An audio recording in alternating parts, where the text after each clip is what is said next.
공모를 통해 얻는 자금을 생산시설 확충에 사용한다고 밝혔는데요. 그러면 생산시설이 모자라서 매출이 나오지 않았던 것일까요? 안녕하세요, 아이언입니다. 오늘은 방금 수요예측 결과가 발표되었고 내일부터 청약이 시작되는 나노 CMS에 대해서 알아보도록 하겠습니다. 나노 CMS는 화폐 등에 사용되는 보안 잉크 및 보안 물질을 생산 판매하는 회사입니다. 공모가 밴드는 14,500원에서 18,500원이었는데요. 확정 공모가는 18,500원을 뛰어넘는 2만원으로 결정되었습니다. 공모가 밴드 상단 대비 상향률이 8.1%입니다. 청약일은 내일인 목요일부터 금요일까지 진행이 됩니다. 환불일이 주말을 포함했다고 해도 매우 긴 3월 3일 수요일입니다.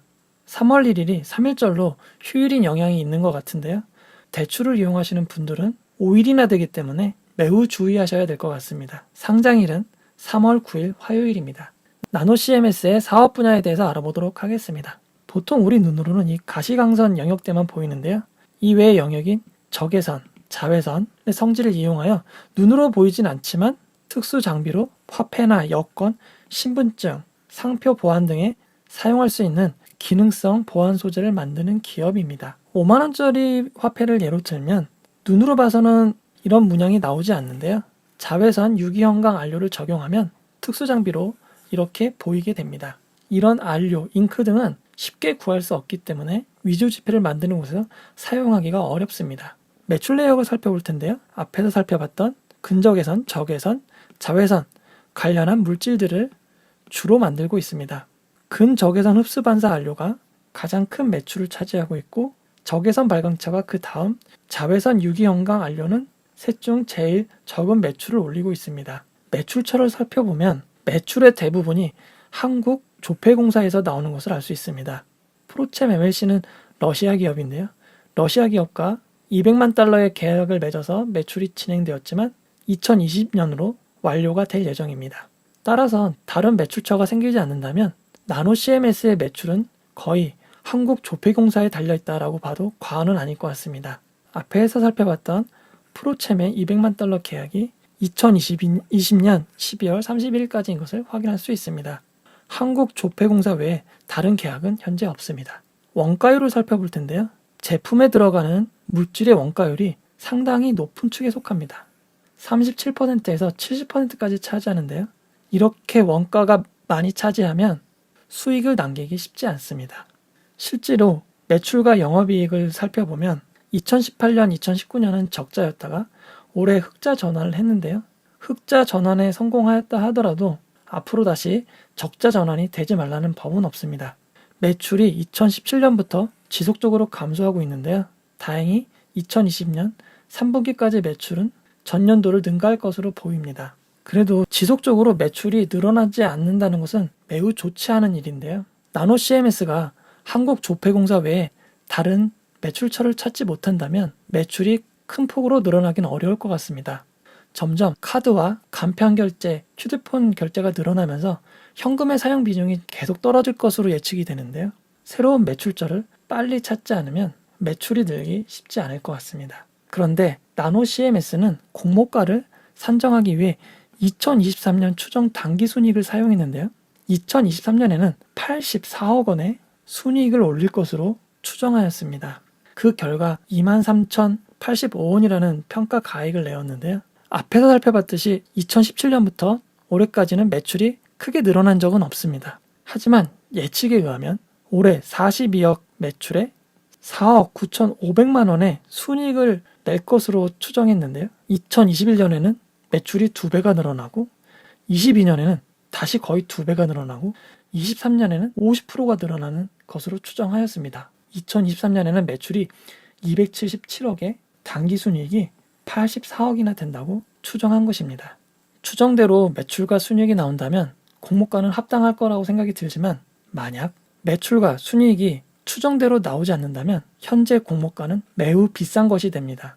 그런데 공모를 통해 얻는 자금을 생산시설 확충에 사용한다고 밝혔는데요. 그러면 생산시설이 모자라서 매출이 나오지 않았던 것일까요? 생산 가동률을 살펴보면 사실 대부분의 제품의 생산 가동률이 50%도 넘은 적이 없습니다. 따라서 생산시설을 확충한다고 해서 매출이 늘어날 수 있는 구조는 아니고 앞에서도 언급했듯이 한국조폐공사 외에 다른 매출처를 찾거나 신제품이 개발되어야 될 것 같습니다. 수요 예측 결과를 살펴보도록 하겠습니다. 경쟁률이 1295.75대 1이었습니다. 기관 투자자들이 모두 골고루 참여한 것 같습니다. 수요 예측 분포를 보면 대부분의 참여 건수가 밴드 상단을 초과한 곳에 몰려 있습니다. 하지만 눈에 띄는 한 곳은 밴드 하단 미만의 한 건을 신청한 기관 투자자가 있습니다. 매우 소신 있는 투자자로 보입니다. 앞의 결과를 히트맵으로 살펴보면 대부분의 결과가 공모가 밴드 상단을 초과한 영역에 위치하고 있습니다. 실제로도 97.24%의 수량이 공모가 상단인 18,500원을 초과했다고 밝혔는데요. 그 결과 2만원의 공모가로 책정이 된 것 같습니다. 키움증권은 의무보유 확약을 1개월, 3개월만 받은 것 같은데요. 건수 기준으로 6.63%, 수량 기준으로 6.65%의 의무보유 확약이 신청되었습니다. 6.65%의 의무보유 확약은 사실 매우 저조한 수치입니다. 최근 있었던 뷰노나 모비릭스보다 조금 많은 수치이고 석경 AT와 비슷한 의무보유 확약 신청률입니다. 이제 유통 물량에 대해서 알아보도록 하겠습니다. 키움증권은 미리 기관 투자자에게 배정을 완료했고 투자 설명서에서 1개월과 3개월에 29.43%의 의무보유 확약을 배정했음을 밝혔습니다. 6%대의 신청이 있었는데 5배에 가까운 확약을 배정했으니 이는 좋은 일입니다. 하지만 기존 주주들의 물량이 상당히 많은데요. 일반 청약자와 기관 투자자의 의무보유 확약을 제외한 유통 가능 물량은 40.16%로 이전 44.25%보다는 좋아졌지만 40%가 넘는 유통 가능 비율은 매우 부담스럽습니다.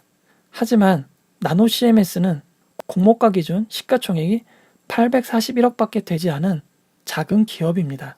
그 결과 40.16%의 유통 가능 비율이다 하더라도 최종 유통 가능 규모는 338.1억이 됩니다. 최근 상장한 P&H테크보다 조금 낮은 수준입니다. 결론을 내려보도록 하겠습니다. 여러모로 P&H테크와 비슷하다는 생각을 하게 합니다. 상장당의 유통 물량 규모도 비슷하고 아주 각광받는 업종도 아니었습니다. 공모가는 18,000원이었는데요.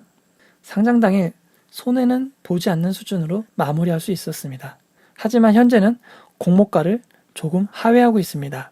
나노 CMS는 균등 배정으로 10만 주, 비례 배정으로 10만 주가 고정되는 청약입니다. 기존 오로스 테크놀로지에 참여한 청약 규모를 감안할 때 균등 배정으로는 한 주를 받을 수 있을 것으로 보입니다. 랜덤 2주의 가능성이 높습니다. 일반 고객의 경우 최대 청약 증거금이 1억 2천, 우대 고객일 경우에는 1억 8천의 청약 증거금을 사용하여 각각 12,000주, 18,000주 청약이 가능합니다. 기관 투자자들은 나노 CMS를 아주 나쁘게 본 것 같진 않습니다. 하지만 환불일이 무려 5일이나 됩니다. 여러 가지 면을 봤을 때 장점을 찾기가 쉽지는 않습니다. 하지만 이번 주 금요일 뷰노의 상장이 있은 이후 3월 9일 나노 CMS의 상장이 있을 때까지 신규 상장되는 종목은 없습니다. 따라서 나노 CMS가 상장할 때 신규 상장주 투자를 노리는 매수세가 몰릴 것으로 판단하시는 분들은 비례 배정에 참여해도 좋을 것 같습니다. 3월 11일 사이버원의 상장이 있는데요. 동시 상장으로 겹치는 상장이 나오지 않는 이상 나노 CMS의 단독 상장이 유력해 보입니다. 정리해보면 5일 환불일이기 때문에 레버리지까지 사용하는 것은 리스크가 있어 보입니다. 각광받는 업종, 매출이 폭발적으로 늘어나리라고 예측되는 업종이 아니기 때문에 P&H테크의 사례를 잘 살펴보시고 적당량 청약 여부를 결정하시는 게 도움이 될 것 같습니다. 저는 네이버 블로그 소유보다 경험을 운영하는 아이언입니다. 모바일에서 @아이언을 검색해주세요. 이 영상은 투자 권유가 아니며 투자는 오롯이 투자자의 판단으로 이루어져야 합니다. 이 영상이 도움이 되셨다면 구독을 눌러주세요. 고맙습니다.